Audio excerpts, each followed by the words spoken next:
everyone, good evening and welcome to EduAdvisor Webinar Central, the platform where we bring you topics you care about delivered by industry experts. I'm your host Nina, and before we dive in, let me quickly introduce EduAdvisor, your go-to platform for making smart education decisions. Whether you're exploring courses, comparing universities, or looking for scholarships, EduAdvisor is here to guide you every step of the way. You can also check out our career tools, exclusive webinars like this one, get help with your PTP application, or speak to an education consultant for personalized advice. If you apply to EduAdvisor, you may be eligible for exclusive tuition fee waivers, discounts, or application fee rebates with our partner universities. If you're not sure where to start, just head to eduadvisor.my. We're also everywhere on socials, so stay connected with us on TikTok and Instagram for campus insights and fun education content. And don't forget to follow our WhatsApp and Telegram channels for updates on upcoming webinars. Without further ado, let's get into today's topic. What's next after SPM and IGCSE, understanding entry requirements and application timelines. It's my pleasure to introduce our esteemed speaker for today's webinar, Mr. Iskandar Dzulkarnain, Acting Head of Department and Senior Lecturer from Health University. Hi, Mr. Iskandar. Thank you so much for joining us today. Hello everyone. All right. Now, before we begin, here's a brief introduction of our speaker. Mr. Iskandar Dzulkarnain is a senior lecturer with a strong interest in Malaysian politics, culture, and education. His postgraduate research explored opposition coalition politics in Malaysia, and he contributed a chapter on the 14th general election in a nationally recognized book. With over a decade of experience in pre-university education, Mr. Iskandar teaches culture, arts, politics, and critical thinking, encouraging students to think independently and engage with the world beyond textbooks. His work also focuses on curriculum development and creating learning environment that prepares students for university and life as informed, confident, and socially aware individuals. All right, Mrs. Kanda, have you got your slides ready? While you set that up, to our audience watching, if you have any questions for Mrs. Kanda, type your questions in the chat box at any point of the session, and we'll get them answered during the Q&A session. Okay, hello everyone. Good afternoon, ladies and gentlemen. Thank you for joining. And thank you first and foremost. Thank you, Nina, for the very nice gestures of introduction about myself. I am so happy to meet all of you guys, meet you guys. So I'm here today with my colleague in the chat. Mr. Dylan Rao is also my colleague from Help University, Help Matriculation Center. So if you have any questions over there, I'm sure he will be more than happy to actually assist us. Okay, now I just want to start off with this is where people always say that, I already completed my SPM, so what's next? This is a very tough question. In fact, this is even tough than the question where we want to eat for lunch. Okay, so this question is really tough, and I'm sure, as a 17-year-old, it's a bit of a struggle to figure out what are the options after SPM. So hence, we have this particular session.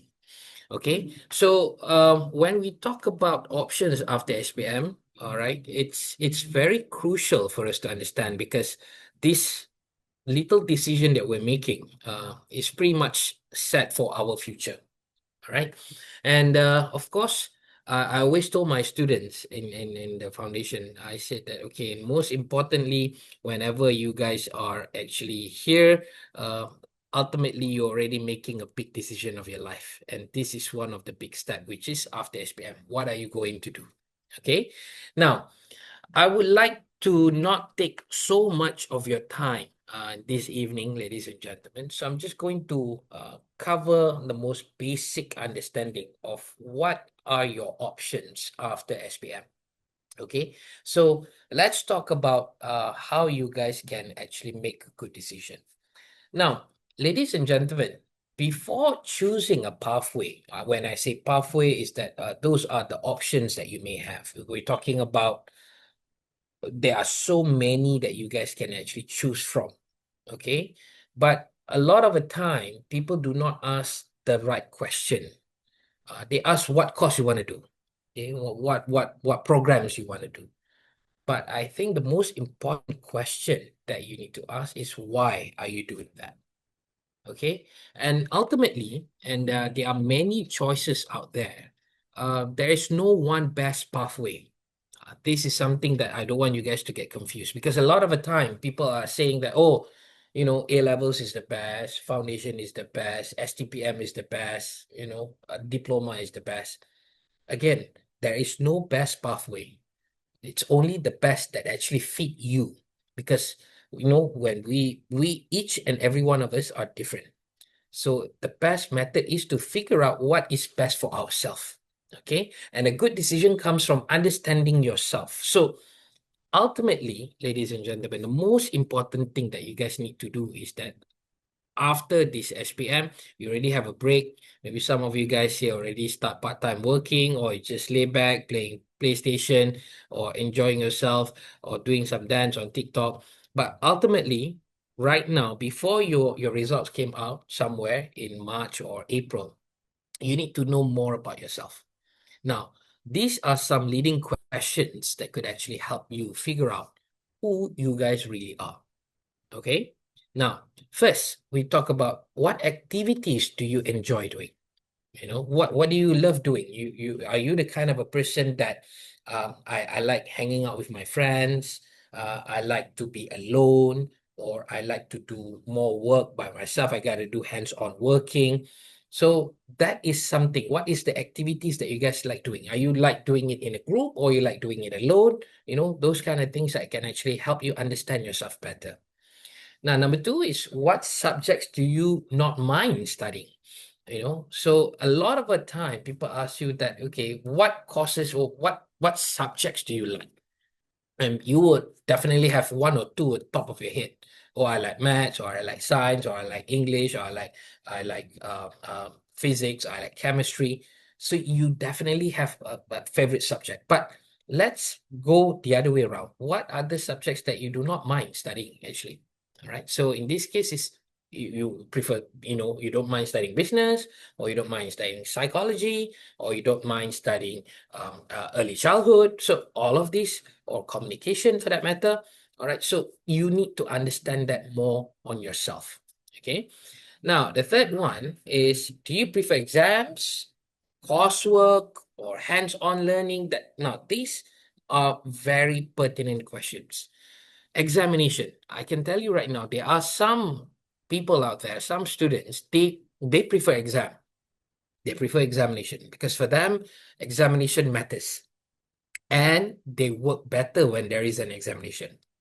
So they have a guideline, they have a timeline. I have to study this much to achieve here at this stage, examination. So they can handle the pressure. Or do you prefer coursework? Coursework means that you have maybe 6, 7, 8 weeks, and then within these 8 weeks, you will have maybe three weeks, and then you will have one assessment, and then another 3 weeks, another assessment. So it's work that you have to do, but it's continuous. It's what we call as coursework. Or are you the kind of a person that prefers a hands-on learning? So hands-on learning over here, it could be what we call as the studying of a vocational education, or even IT. You have to do it with your laptop, with your computer. So you need to understand that first. And then another question that we need to ask to know more about ourselves would be, do you like more structure, or do you like more flexibility? Okay, some people they prefer either one of these. Some people they prefer structure. So I know exactly what I'm going to take next sem, and the next semester, and then my final semester. I know exactly what I'm going to face on. Some people, I don't want that. I want a little bit of flexibility where I can choose whatever I want. Okay, so these leading questions, for those of you guys who are joining today, you need to understand, is this something that, making you knowing yourself better? And from here, you can actually understand which pathway is maybe suitable for you. Okay, now, before we move on even further, there's a lot of things that a lot of the students after SPM they did, which is some common mistakes before you're making a decision. Okay. Now, what are the common decision mistakes? Usually is number one. Number one, following friends or trends. This is what I always advise all of my students. And in fact, in talks like this, I will always advise everyone, please do not follow your friends, or in fact, trends for that matter. Okay? Because friends, maybe they have done their own research. They know themselves better. Maybe I am suitable for studying accounting, for example. But you want to follow your friend because your friend also is there, so you want to have that friend's environment. Now, this is pretty dangerous. Why? Because when you do that, maybe it's not suitable for you, right? So the most important thing that you need to know is that you need to make sure that, hey, I'm doing this not because of friends, not because of peer pressure. All right, I did it because it's on me. I know it. And I don't want to follow trends for that matter. I know right now everybody is talking about AI here, AI there, and you decided like, oh, I want to do AI as well. But is that really something that you really want to do? So this is something which is very important. Don't fall for peer pressure and also any other pressure around you. All right. And then choosing based only on your job titles. This is later on lah, because you know when you do this, at the end of it, when you graduated, oh, I will become this and so and so. I'll become a manager or a senior manager or in this particular fancy job title. Don't go for that. Okay, because nowadays in 21st century, job titles does not matter. All right, people can do a lot of things, but at the end of the day, what matters is that your job satisfaction. Okay, now another thing that is actually very, very common mistakes that people always do is when they always rush their decision due to fear. This is what we call as FOMO, lah, fear of missing out. Why? Because you look at your friends, oh, all of them already started going everywhere. And I'm sure you guys right now, you have your friends, and some of them are already here, already there, doing some are already started STPM already, some are already doing other things, some are already enrolled, some are doing any extra classes. So you're rushing your decision. Because why? Because you fear of missing out. You're worried, I'm going to be left behind. Okay, so don't go for that, right? And then the fourth one, I think this is also another part. You have your own personal strength. For example, you look at the courses that you're taken in SPM, for example, and then in SPM you look at the courses that the most that you actually score during your trials are courses that involve reading. So maybe you want to focus more on your personal strength. And your personal strength would be something which is, reading. Any courses that involve reading, that could be something that is actually relevant and suitable for yourself. Okay, so please take note of all of these common decision mistakes and try not to actually do it, and try to avoid them for that matter. All right. All right. Now, ladies and gentlemen, let's move on to the real reason why you guys are all here. Now, pathways after SPM. There are so many pathways that you can actually go into. Okay. Of course, the most common one that you know will be STPM. And then, of course, you also know matriculation or matriculasi. All right. And then you have diploma courses. You have A levels or international baccalaureate. And you have TVET, the skill-based education. And then you also have foundation programs. Ladies and gentlemen, the pathways are a lot. There are more options than you guys can actually think of. However, each of these options, they are pretty much different from one to another. Okay, so before we go and dive a bit deeper on all of these pathways, ladies and gentlemen, I would like to highlight a couple of things. All right, now each of the pathways requires a specific entry requirement. Okay, so for example, STPM and matriculasi, all right, they all need your BM and pass your sejarah, your history in high school. And then, of course, you need to pass SPM. Then you can already enroll in STPM. For matriculasi, it must be for Malaysian and it's for SPM candidate. And usually it's a very strong and very competitive course. A lot of people apply, but not a lot of them can actually get successful rate is very low. Meanwhile, we talk about diploma. Diploma, usually they will take 3 credits.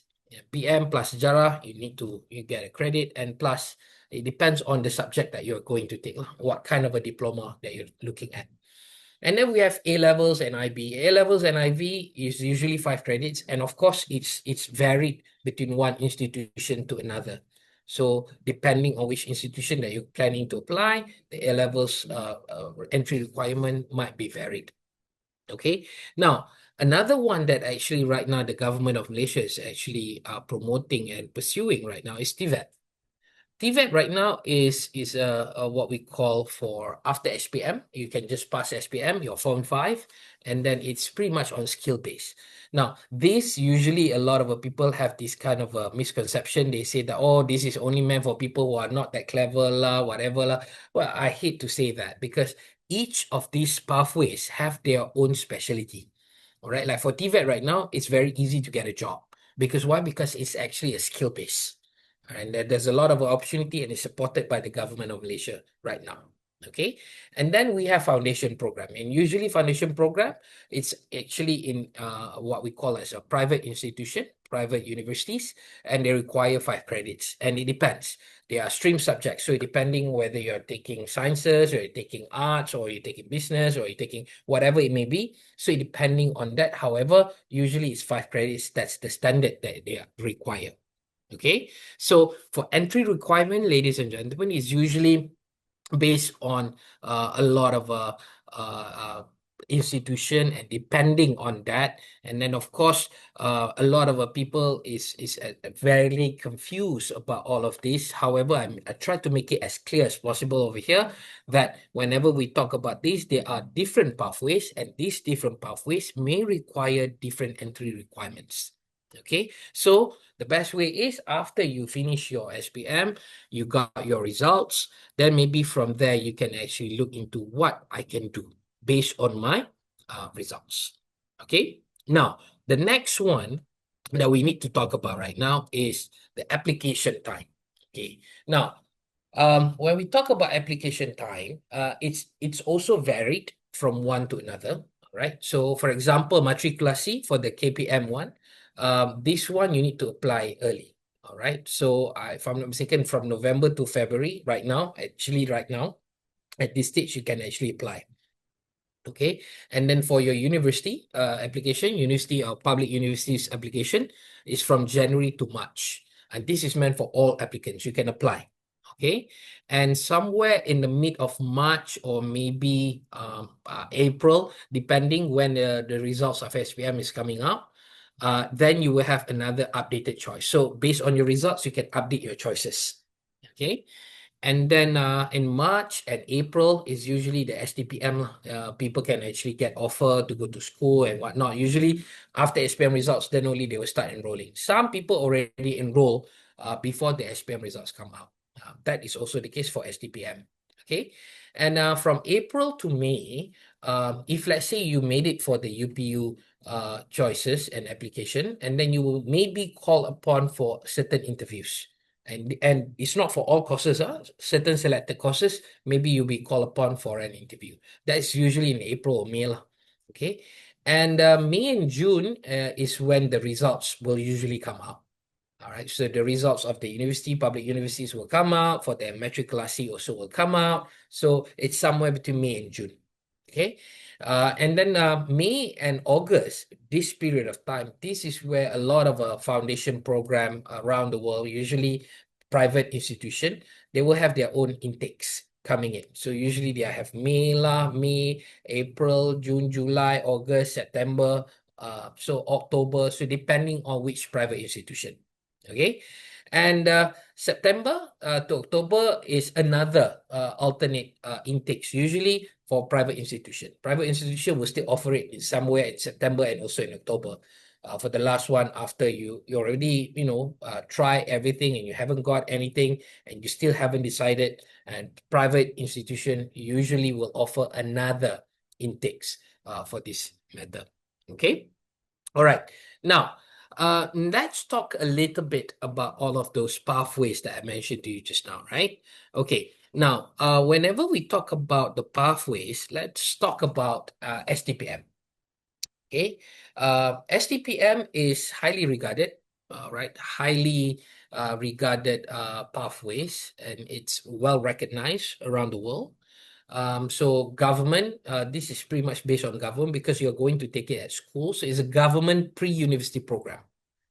And it's usually highly academic and it's exam focused, just like your SPM, but right now it's called it STPM. All right. And the strong pathway to public universities. So after STPM, usually people will apply to go to public universities, and based on their results of STPM, maybe their chances to go to public universities will be higher.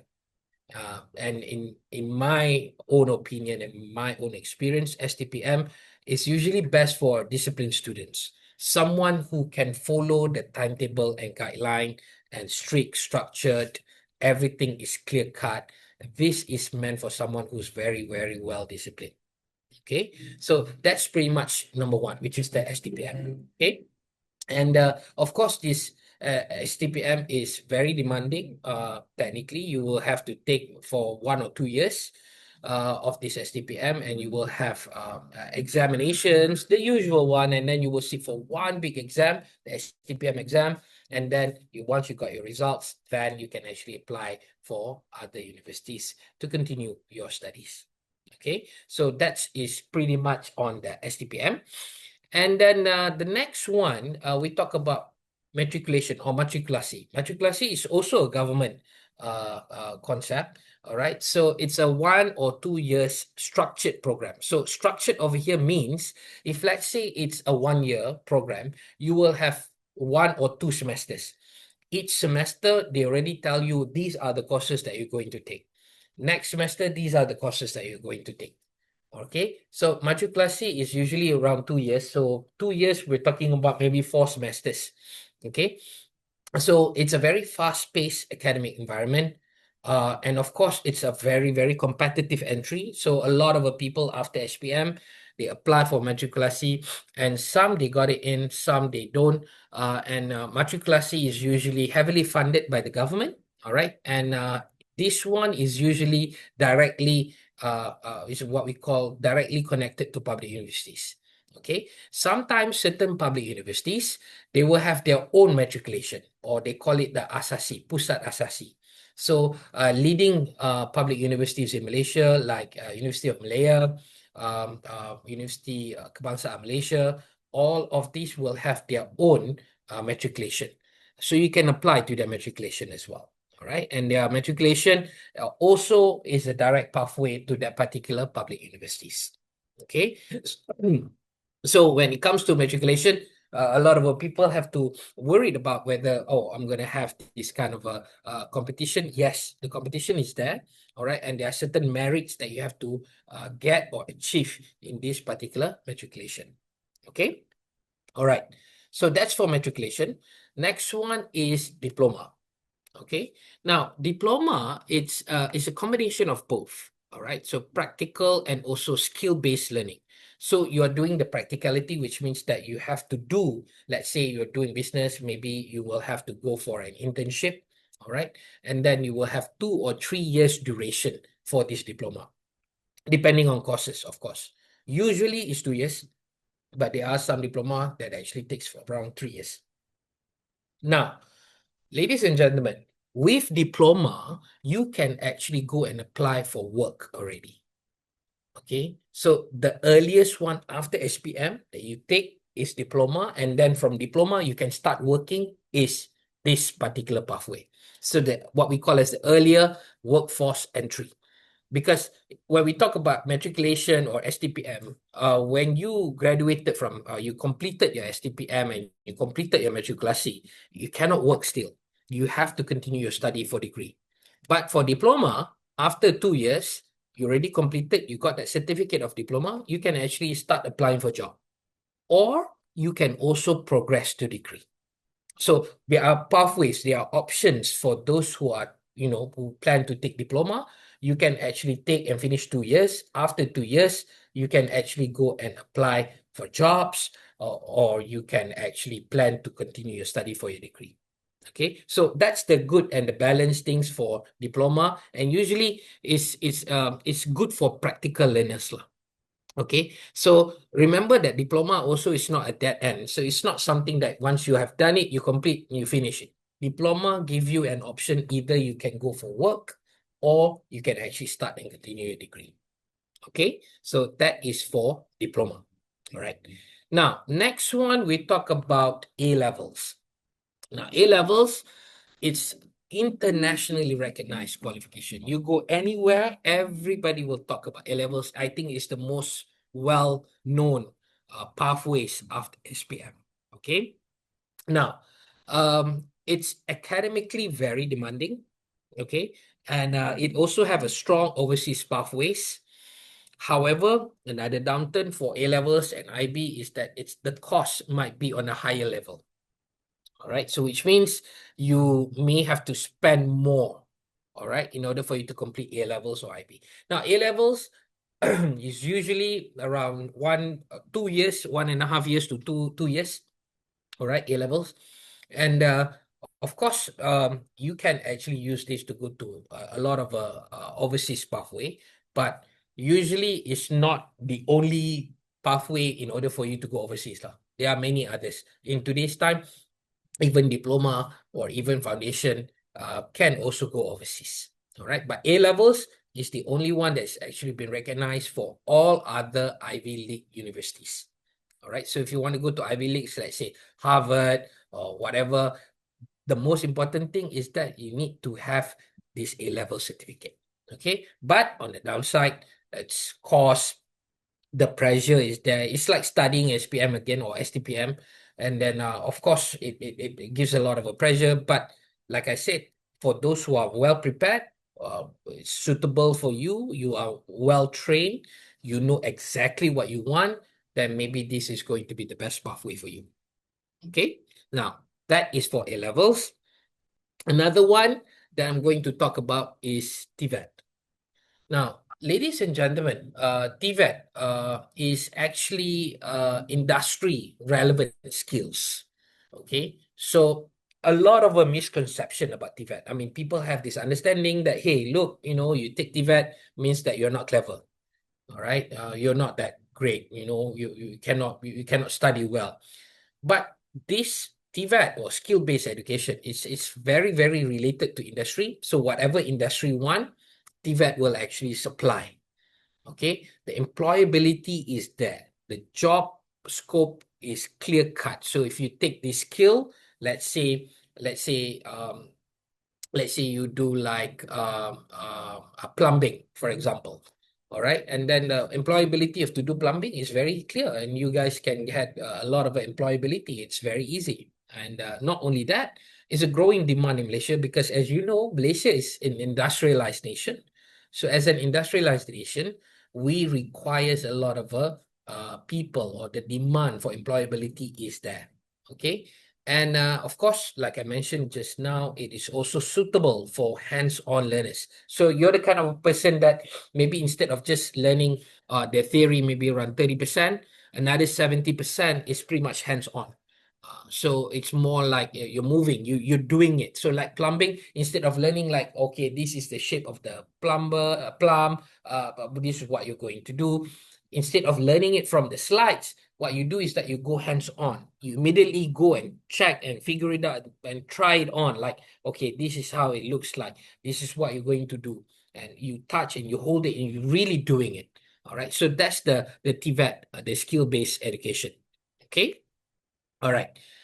And the last one that I'm going to talk about today is a little bit on the foundation program. Okay. Now, foundation program, it's almost a lot.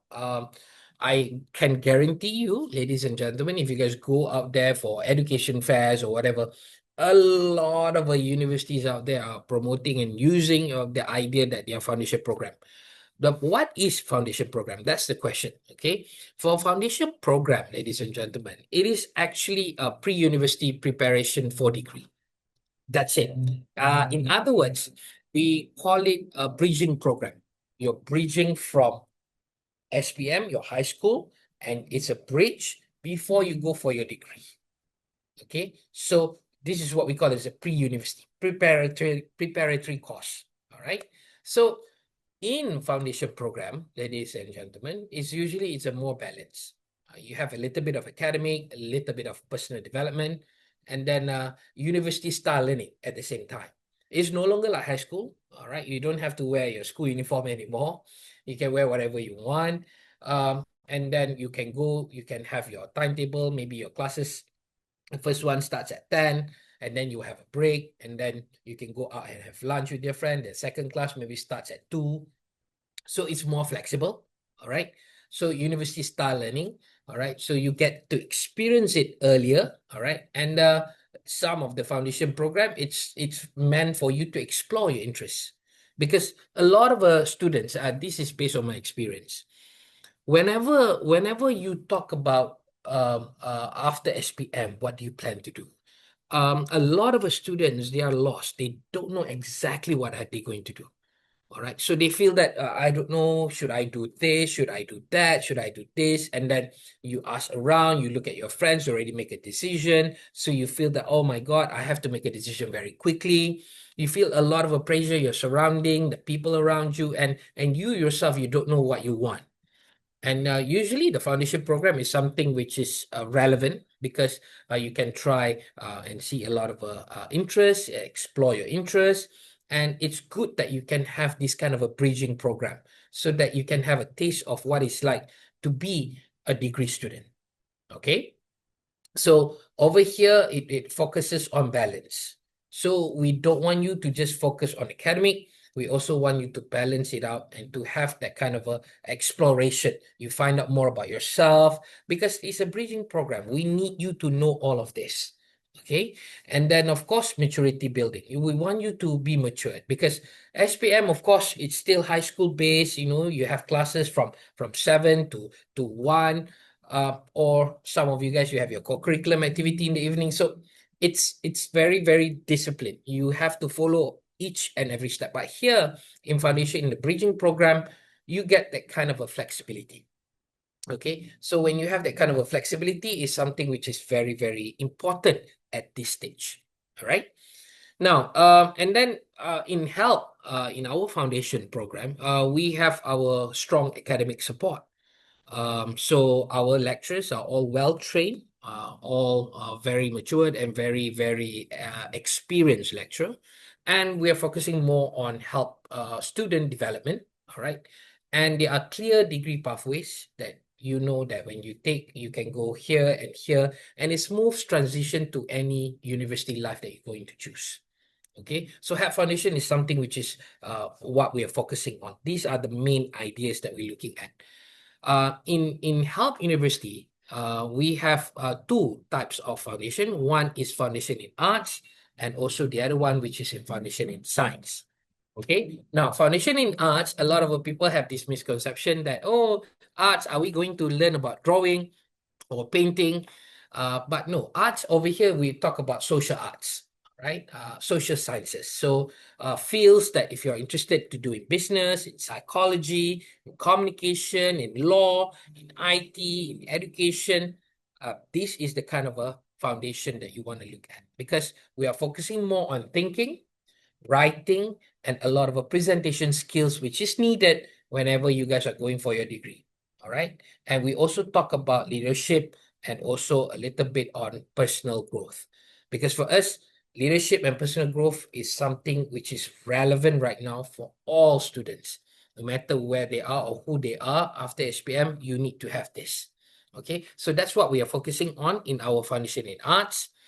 And of course, we also have our foundation in science that's primarily catering to engineering, the health sciences, computer science, biotechnology.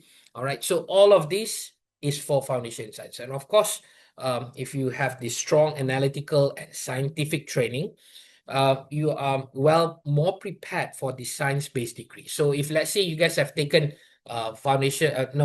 sciences subject in SPM, if you are strong in that particular courses, maybe you want to try your foundation in science and see where you want to go, your pathways. Because at the end of the day, you need to know exactly what you want to do. Okay. So that is for the foundation in science.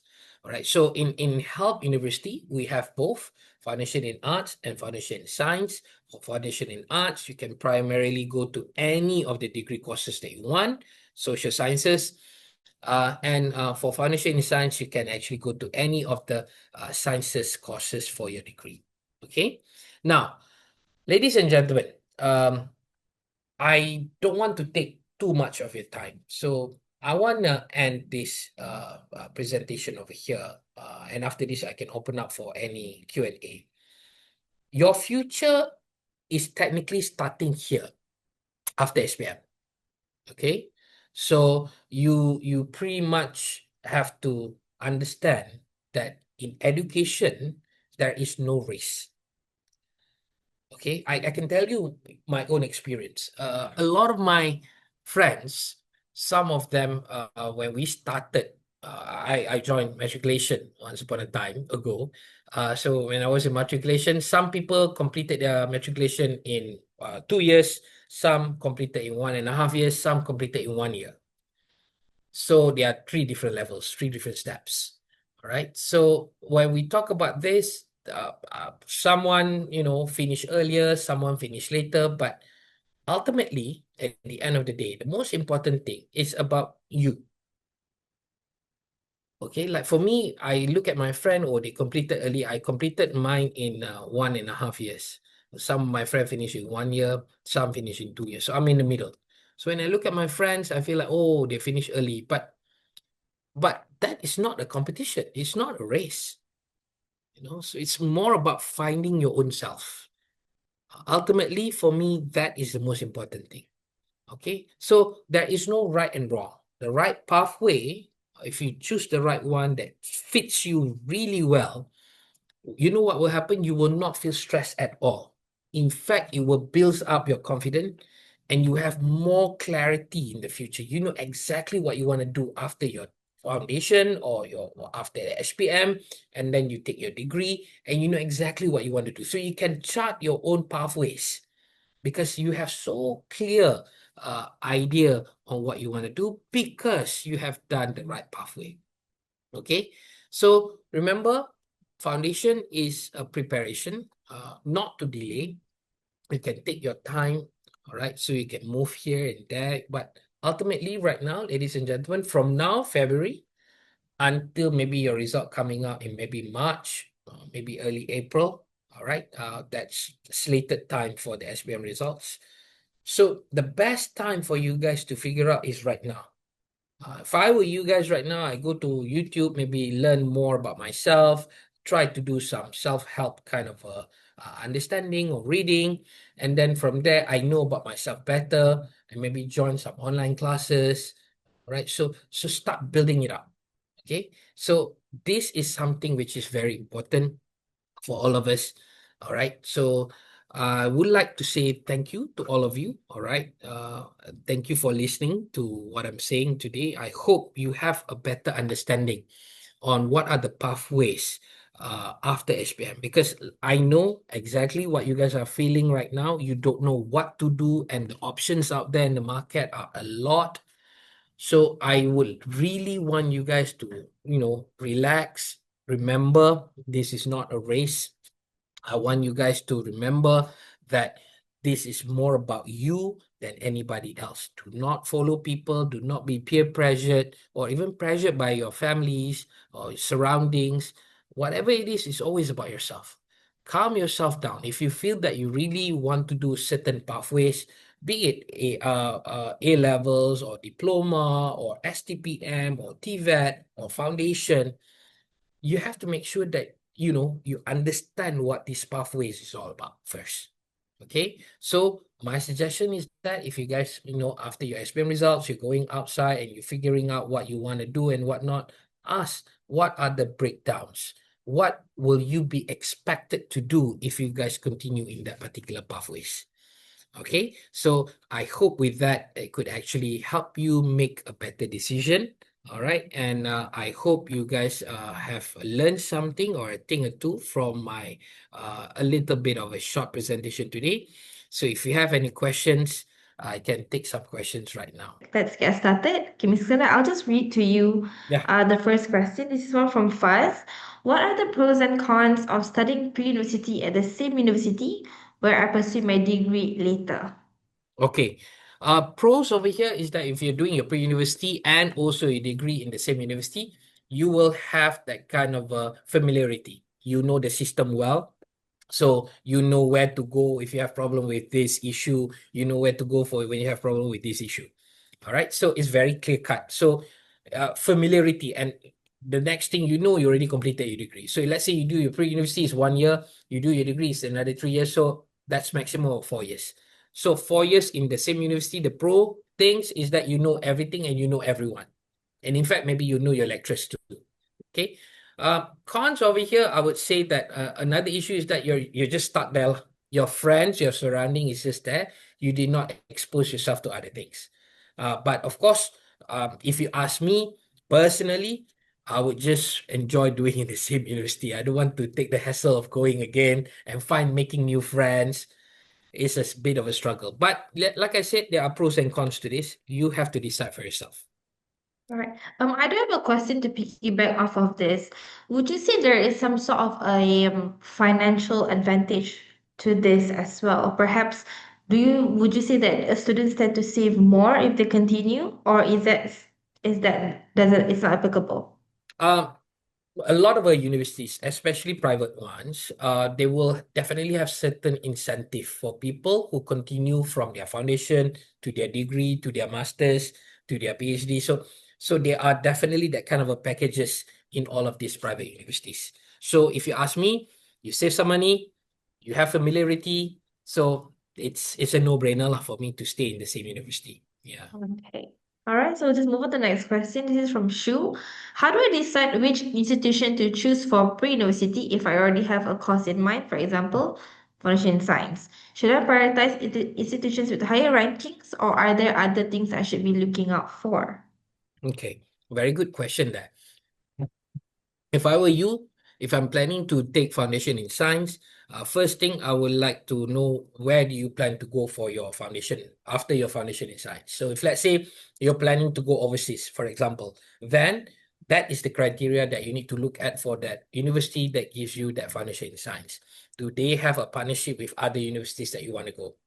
But one thing for sure, all of these universities, most of the universities, I think, I hope all universities are all well recognized with MQA. So any university that you take your foundation in science, if you are planning to continue locally, they should be able to actually accept. So that is not an issue. All right. But again, like I said, you have to understand what is your intention. So if you want to take foundation in science, what do you want to do next? Are you planning to go overseas, or are you want to go for certain universities? Yes, high ranking universities is helpful, but bear in mind, high ranking universities, usually the standards of academic is quite competitive and demanding as well. Okay. On this topic of institution and Mm. choosing a university, what factor do you think that students tend to, I guess, consistently overlook? Okay, I think students, they tend to overlook a couple of things lah. Because like for me, my advice to a lot of the students is that, what do you want to do for your degree? That is the most important thing. Okay. If you don't know exactly what you want to do, at least you have to decide, like, I want to do something in the social sciences, or I want to do something in the sciences field. So once you decide on that, another factor that you need to look at is that, what are the courses and the flexibility that you may have. All right. Certain courses, certain programs, they are very, very rigid. They're very, very well structured. You have to follow that, and it's only meant for that. So certain programs, they are more flexible, and sometimes you're a bit worried when they are too flexible as well, because you may end up having so many things that you learn and end up you don't know what is your interest at the end of the day too. So you want to have a little bit of a balance between both. So that's what I would say. All right. Okay. Moving from Joanne, are there pre-university programs that require interview or some kind of portfolio? Okay, so pre-university program, like for foundation, for instance, they don't have any specific interview, most of it. All right. Depending on institution, they don't have any interview, but of course, it's all depending on your entry requirement. So if let's say for foundation, if you hit the 5 credit, you're qualified already. So no, not a big issue. A levels also is the same thing, but depending, usually the interview part will come from public universities and certain programs. So if let's say you apply for a UPU, a public university, and then you get chosen for that particular program, actually you're not chosen yet. You've been shortlisted. So once you've been shortlisted, they will call you up for another round of interview for that specific particular course. Not all courses will have an interview. Okay, so depending. So, but usually in other private institution, it's pretty much very standard. You hit the entry requirement, you can actually come in already. Got it. All right. Moving on from Megan, is it advisable to take a gap year after SPM? I'm feeling burnt out and would like a break before pursuing university. I totally understand that. Um, Okay, for me, I understand. I don't want to sound very old to all of you. I don't want to sound like an old guy saying that, come on, don't be weak and all of that. No, but I know the burnout is real. If you really push yourself for the SPM, I truly understand that. So, hey, take a break. No issues. If you ask me, I have no problem with that. But after you take a break, you have to make sure that this is not the end of your journey. You're just making a pit stop. It's like you're driving to Penang, you stop at R&R and Tapa before you hit Penang, because I believe everyone here is going somewhere during the Chinese New Year break. So you're going to Penang, remember, you still have your own goal that you want to achieve. You can have a break, you can have a sleep, you can have a break, whatever, but remember, you have to start your journey back. So if I can give some advice, take your break, but don't take it too long, because you want to start, because time will not wait for anyone. Understood. This is another one from Joanne.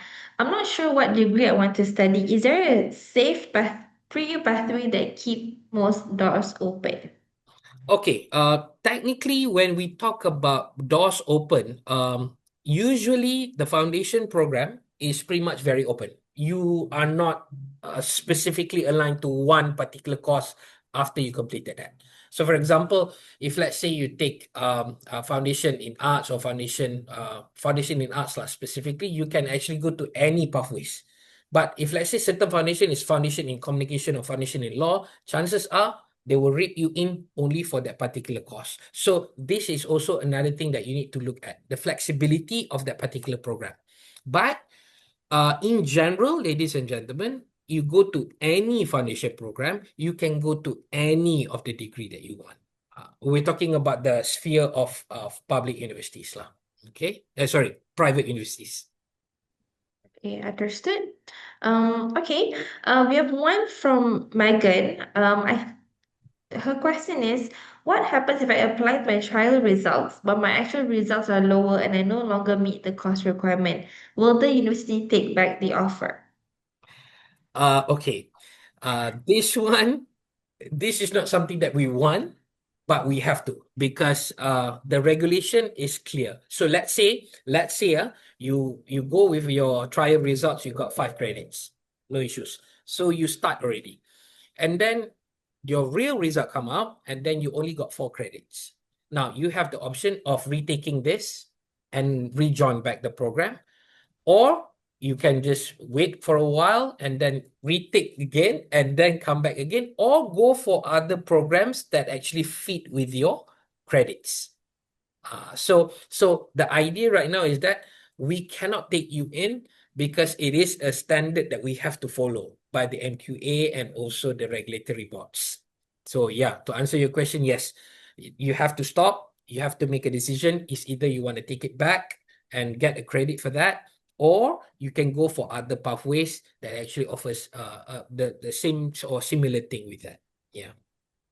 I think I just want to sort of jump on this question a little bit. Do Mm, universities tend to offer some kind of support to students who are in this sticky situation? I mean, granted, they paid for the registration fees and all that. They probably already started, mm, and then this thing happens. So, what mm. kind of support do I guess most universities or maybe help would do to sort of help them get back into that direction? Maybe Yep. consider a diploma or Yeah. something. Yes, you're right. Absolutely. We give them that kind of a support. So if they have this kind of a situation, we will go and meet the student, advise them what they can actually do now. Because they're already in the same institution, we will offer them, let's say you plan for foundation, but you cannot. We will ask you, maybe you want to consider diploma, lesser, then you can actually start the same thing because the environment is already the same. So we are offering that kind of a help and support. Okay, thank you so much for that, Iskandar. We have another one from Audrey. If I do foundation as my pre-U, then would I still be able to study abroad for my degree?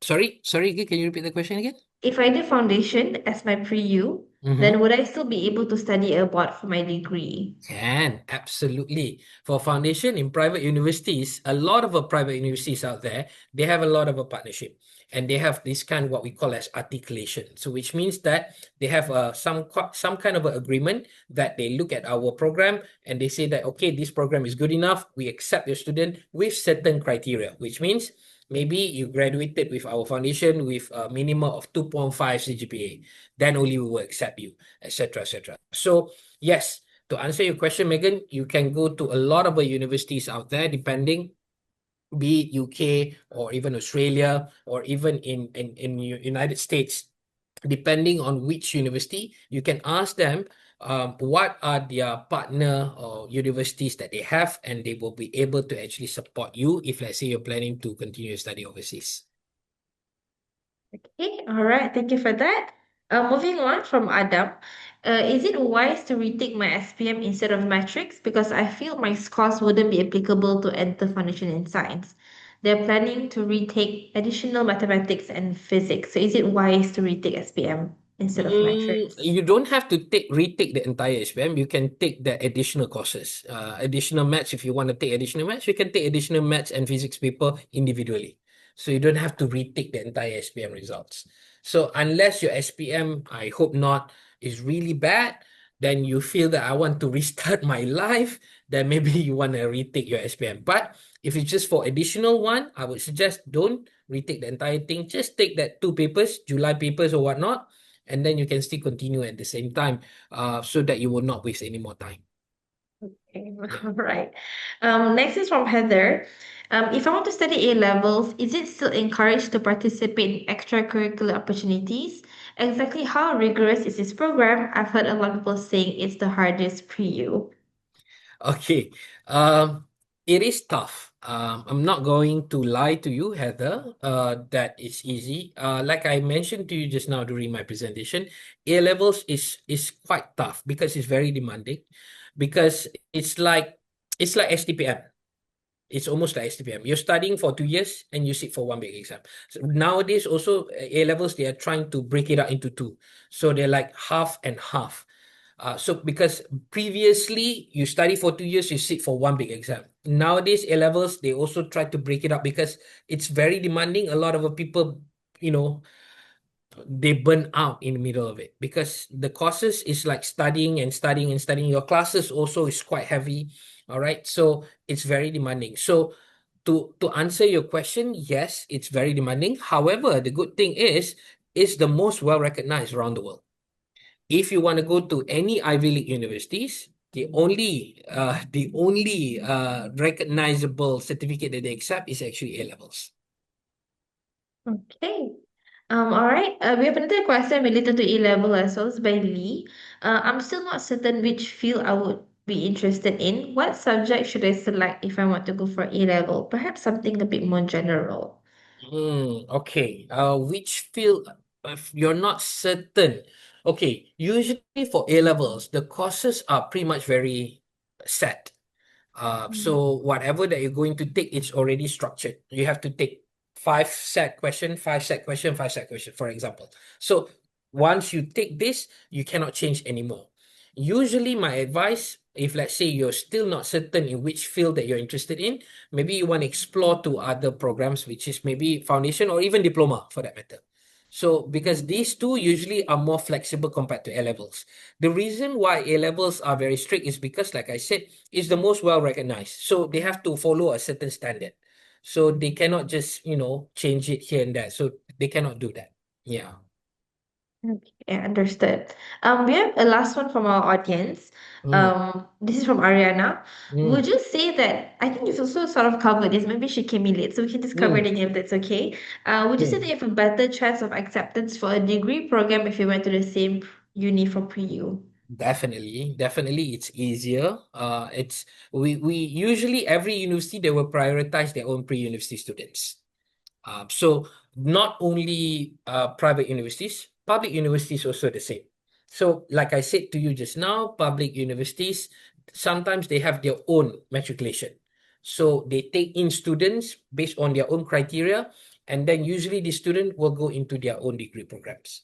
So that is pretty much what all of these universities do lah. Yeah. So yes, to answer your question, simply, yes, if you go to the pre-university, it's easier for you to be accepted to the university. However, degree should be accepting from around the other programs. They don't have to be specific to that. Yeah. Alright, okay, I got it. We have some last minute questions from the audience. We're from Shi Cheng. In terms of public universities, may I know if it's possible to apply for a degree at a different uni after completing an Asasi program? Okay. Asasi program depending what is your offer for that Asasi program. If your Asasi program is Asasi, let's say for University of Malaya, they have their Asasi program. So usually it's meant for their own university. But matrikulasi is different. After matrikulasi, you can still apply to other public universities. But the specific asasi of that particular university usually is meant for that university. Yeah. Understood. Mm-hmm. We have one from Amal. I think this will be the last person we'll take from our audience because I think we're Mm. running out of time. If my SPM results are not very strong, would it be possible for me to pursue A level and eventually study overseas? What pathways would you recommend in that case? Okay. All right. Depending, Amal, which university that you want to go. Because if you ask me, if you're going to any overseas universities, which is not that high ranking and not that low ranking, you don't have to necessarily go for A levels unless A levels is really what you want to do. Okay, so pathways that I would recommend is that you need to go and ask and explore, be it diploma, be it foundation around. You need to ask around what are the universities that they actually been recognized globally. So from there you can make your option. So imagine, let's say I want to go to a specific university in Australia. So you go to each of these foundation and diploma program, you ask lah, hey, you have partnership with this university or not? You have partnership with this. So let's say they do have, then maybe you want to ask further. If let's say they ask, no, we don't have Australia, but we have UK, you say, okay, never mind, thank you. I only want this university in case you already have a specific university in mind. But if let's say it's just about other things, then you can just go to any programs usually. And this usually all of these program you can still apply to overseas, no problem. All right, thank you so much, Ms. Kanda. I Yeah. have one question on my end, if that's okay with Yes. you. At what point does keeping options open actually becomes a form of indecision that hurts students? Okay. Problem with that is that you're spoiled with choices. You know, when you're spoiled with choices, it's something that will make you feel that I don't know what to do. Like okay, I give you an example, Nina. Like you're going for a buffet Ramadan. There's so many food that you don't know what to choose from. You end up only taking the same thing that you know it's not the main thing that is there, but you were like, oh, okay, I'll just take the curry puff then. You get what I mean? So Been usually there. people are like that. I think we are all been there when we are spoiled with choices. So my suggestion is that you have to dig deeper. That's why I always push the idea that you need to understand yourself more. When you know yourself more, then only you'll be able to understand, okay, look, hey, doesn't matter how many options I have, I know exactly what I want to do right now. Maybe you will know it after your first semester of your bridging program, or maybe towards the end, but doesn't matter as long as you already decided what you want to do. So yes, to answer that question, Nina, I think we've all been there. And I think if you guys go out there and people telling you, your auntie telling you, grandma telling you so many information right now, my suggestion is that it's best to go to the expert. You go to all of these universities like EduAdvisor. They can actually give you a balanced kind of a perspective. Mhm. Thank you, Mr. Iskandar, for that shout out as well. Unfortunately, with a heavy heart, we'll have to end the session soon. Yep. We've gone over allocated time, so we won't be able to take more live questions. But before we close, Mr. Iskandar, do you have any final words of advice for those who are anxious about embarking on the next step and pursuing a pre-U? Okay. Like I said, my final shout out is very simple. Keep calm, relax, wait for the results, and come to Help University. Okay, perfect. That's a good one. Thank you so much, everyone, for your time. Thank Thank you you, so much, Nina. Iskandar. Thank you, everybody who Of joined in. course. All right. I hope you guys enjoyed so much. All right. Anything, just let me know. Okay. All right. Okay, thank you, Ms. Kanda, for sharing your valuable insights with us today. And to our audience, thank you for your participation. It's been a pleasure having you with us. If you have further questions about pre-U or Help University, you may send your queries to us at webinarcentral.support@edadvisor.my and we'll answer your questions there. Mrs. Kanda, it's been a joy and honor to have you with us. We hope to have you on board with us maybe the next Webinar Central or maybe next year and onwards. Thank you so much and have a great day, Mrs. Kanda. Thank you so much, Nina. Thank you, everyone. Bye bye.